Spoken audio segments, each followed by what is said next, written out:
نو یو دغه ستونزه زمونږ د امارت اسلامي نه دا غوښتنه ده. افغان حکومت نه زمونږ دا خواهش دی چې دا خلک د لاس په کار شي، لاس د ځینې نه کینی.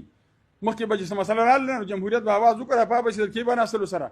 خو اوس دوی خطا د پولیسو موږ شکریه ادا کوو چې دلته زمونږ ناموس او دې ته ډېره په درنه کړه چې دوی پخوا ورکول $400 یو دم یې راواخېسته 9 د اپریل پورې 400 په 10 باندې یو دم واخېستلو $15 عراق چې دی هغه یو 9 کاله چې دغه هجرت و هغوی هم $1000 ورکړه. زمونږ 15 چې موږ زیات نقصان شوي وو، موږ ته زیات تاوان را رسېدلی دی.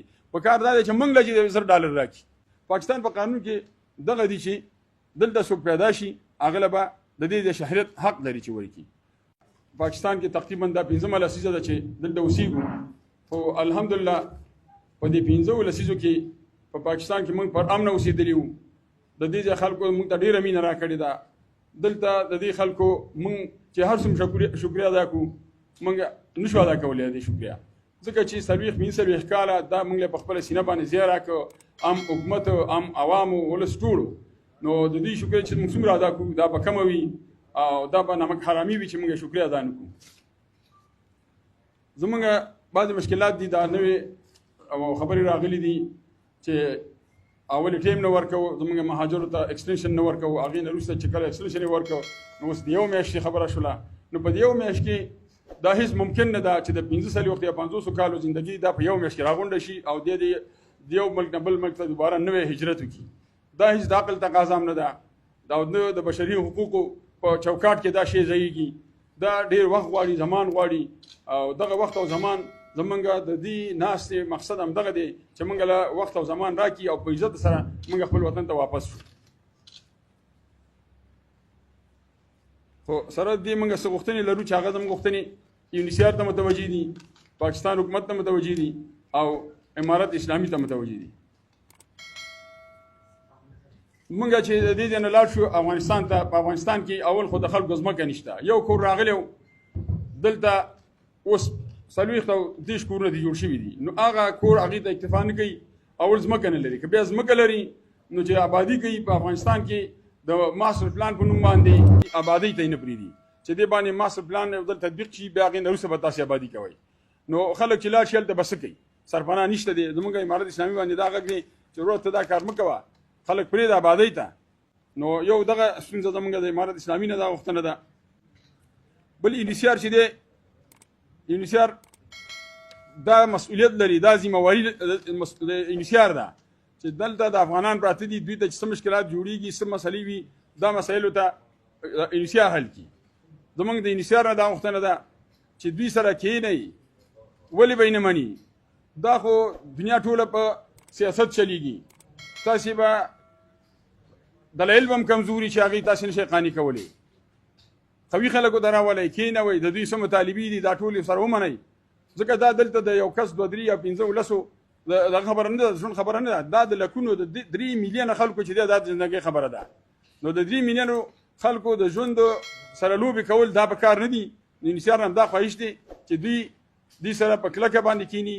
امارت اسلامي نه غوښتنه وکړي ورشي، اقوام متحده د جنیوا نه هغې نه مشران راشي دوی سره کینی، د دوی چې څه مطالبې دي پاکستان حکومت هغه دې ومني. اوسه پورې بار ټیمونه ورکول اوس یې نه ورکوي.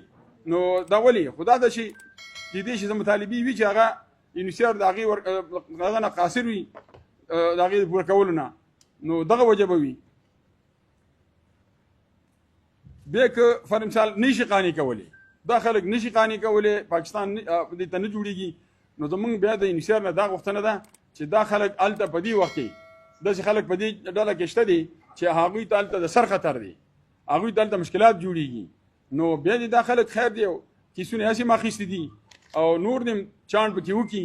دا خلکو ته درېیم هېواد ته ځای ورکړي، لاړ شي درېیم هېواد ته، ځکه چې دا خو راغلي وو د دې خپل ناموس او د خپل عزت او سر بچ کولو لپاره راغلي وو. تقدیر دی چې بیا داسې لېږي چې هغه دلته زموږ چې وځو.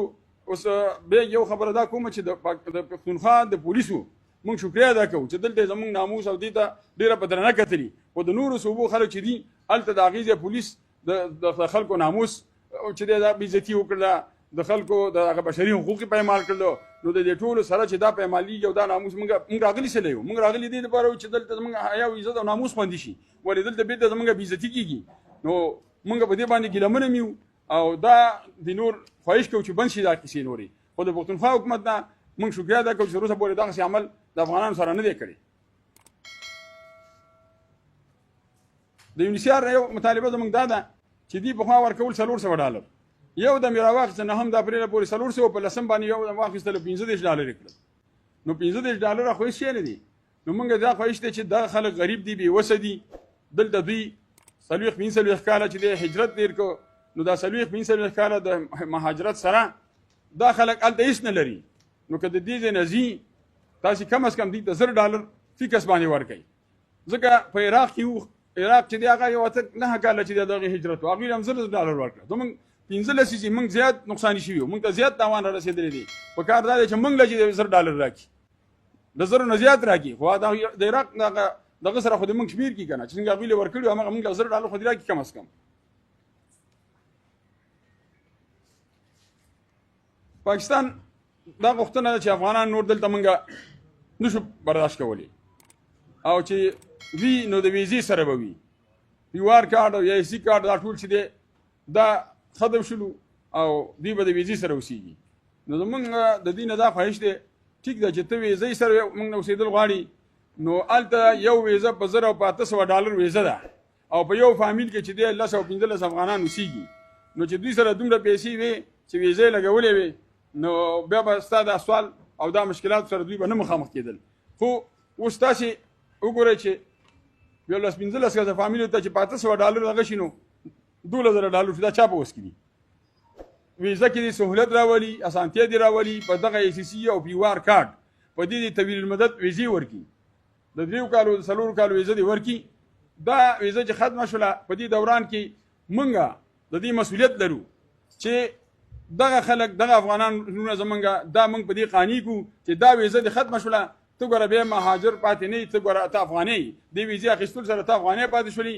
ته ویزه دې ختمېدو سره که بله ویزه اخیستې شي توان د دې لري خو واله که نه لري نو په دغه دوران کې چې کومه ستا دا ویزه ده په دې کې ته وروره بس ځان بار که او غونډ که او ځه. نو خلک به خپله دغه باندې پوه شي. موږ دلته تر اوسه پورې په پیوار کارډ اوسېدلي وو. پیوار کارډ داسې دی که هغه ټیم ختم شي بل ټیم راکړي، چې بل ټیم ختم شي بل ټیم راکړي. نو یو دم یې داسې میاشت کې ټیم کله موږ نه دی راکړی چې میاشت کې ټیم راکړی. بله خبره پکې دا ده چې دوی کله ټیمونه ورکوي نو ټیم کې دي دغه د افغانانو استازي کښېنوي. موږ سره دې په شریکه باندې ټیم ټیبل جوړ کړي چې کوم ټیم ټیبل جوړ شو انشاءالله هغه ټیم ټیبل به بالکل نافذ العمل وي. موږ به یې دا سره عملي کوو، باعزته توګه به یې عملي کوو. خو داسې نه چې بس یو میاشت کې 10 لکه خلک د ورځې چې چټي پکې ونشي بالکل پکې هېڅ د جمعه او اتوار او خالي پکې رانشي. نو یو لک کسان اړول دا خو عقل هم نه مني، یو بشري نورین هم منځته راځي. دا خو د عقل بالکل لرې خبره ده.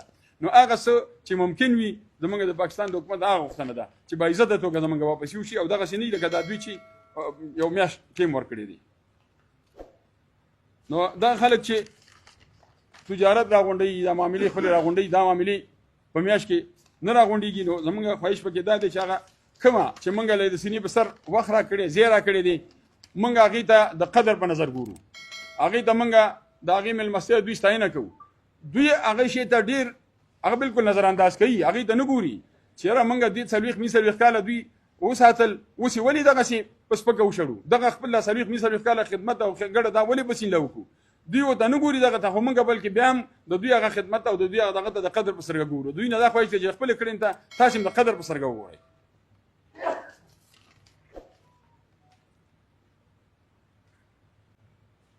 افغان حکومت نه زموږ دا خواهش دی چې دا خلک د لاس په کار شي، لاس د ځینې نه کېني. مخکې به چې څه مسله راغله نو جمهوریت به اواز وکړه په به چې د کیبه ناستلو سره، خو اوس دوی قطعا غږ نه کوي. زموږ نه دوی نه دا خواهش دی چې دوی راپاڅېږي، دوی انحصار سره د کین. دا په 2002 کې یو معاهده لاسلیک شوله د انحصار د افغان او پاکستان تریپایسایډ په نوم باندې.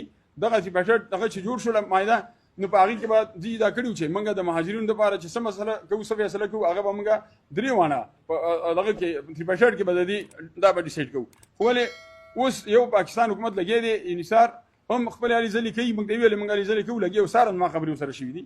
خو افغان حکومت د دې نه بهر دی. په کار دا دی چې دا 3 وانه کینی او زموږ په هکله باندې فیصله په 3 وانه په شریکه وکړي.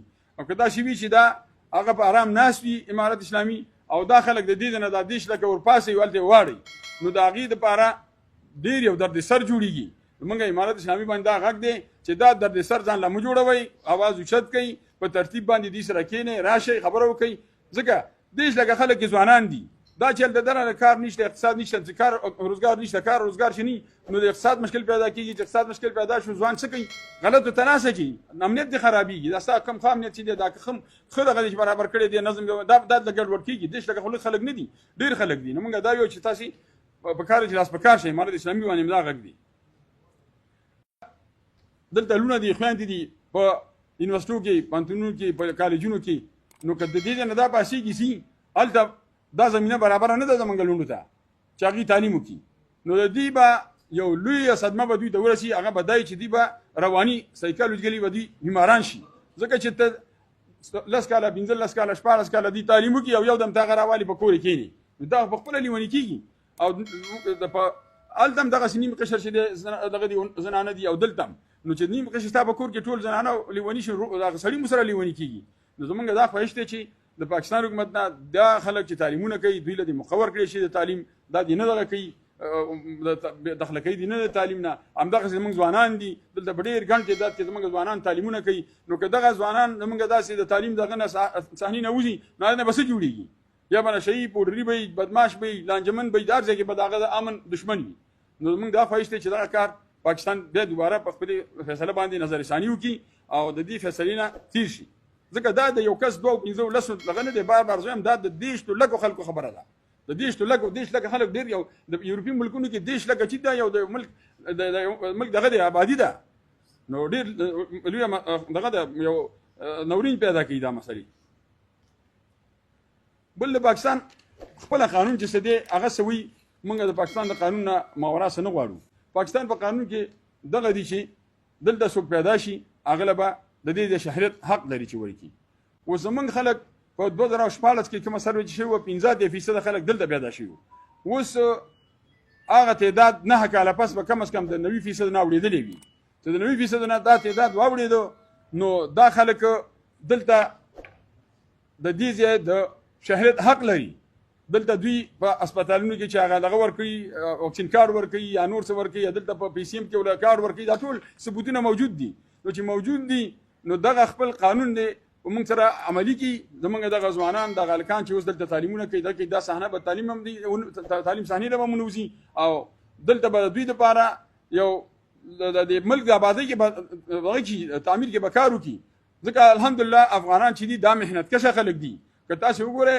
د افغانان دلته په خپله ریډۍ تر شا ولاړي تعلیم کوي بیا ځي یونیورسټۍ ته کالج ته ځي بیا چې یونیورسټۍ نه فارغ شي بیا راشي بېرته همغه ریډۍ تر شا ولاړي نوکري خو نشته موږ له خو امتیاز نشته دی موږ ټیکس څنګه د لوکل خلک چې ټیکس ورکوي دغسې موږ هم ټیکس ورکوو په خوراک کې په څښاک کې په هر څه کې رهایش کې ټولو کې موږ ټیکسونه ورکوو خو چې کله زموږ هغه امتیاز چې دلته لوکل خلکو ته ورکوي هغه موږ ته نشته هغه موږ نه هم دی غوښتې نو موږ په دې باندې بوج هم نه یو زموږ دا خواهش دی چې موږ تاسو دپاره یو ممید خلک یو یعنې ستاسې دپاره داسې خلک نه چې په تاسې باندې بوج یو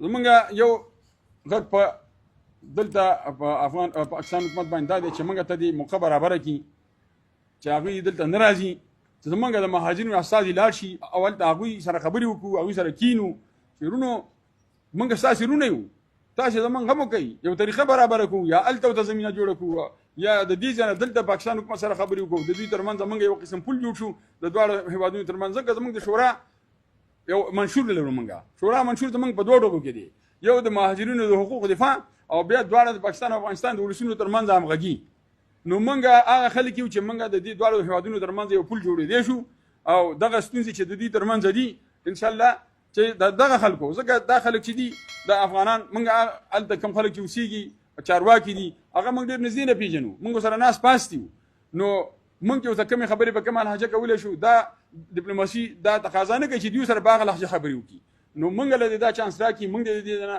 یو ټیم جوړ کړي د تګ راتګ زمینه دې برابره کړي چې موږ هغې سره خبرې وکړو هم به د دوی مشکل حل شي هم به د مهاجرو مشکل حل شي بل یو خبره اخري دا ده چې زما په دلته د دې د چارواکو باندې خصوصا د جی اس کیو دغه باندې غږ دی چې دا خلک موږ له دا مقرره کړي چې موږ مشر سره کښېنئ آرمي چیف سره موږ کښېنئ ډېرې خبرې دي چې هغه ته نه رسېدلي او موږ یې ورته ورسوو. بعضې خبرې چې رسېږي یا ټیک نه رسېږي او چې موږ ورسره کېناستو انشاءالله د هغه چې کوم خدشات دي هغه به ختم شي. دا مسله به زموږ په خیال چې ډېر په اسانه حل شي. نو زموږ دغه خبرې وي دغه مشکلات دي او ستاسو هم دا خواهش دی چې دا د ټولو چارواکو تر غوږه په ډېر جدیت سره ورسوئ او د اجر په نیت یې ورسوئ. دا ډېر مظلوم قوم دی، 45 کاله دوی ډېر په جبر کې تېر کړي دي. ټول همدغه شانته په 45 کاله دوی د خپل کور خاوندان نه شولو، دوی د خپل ډېرې خاوندان نه شولو، په همدغه مسافرۍ او په همسایتوب کې تېر کړلو. مننه.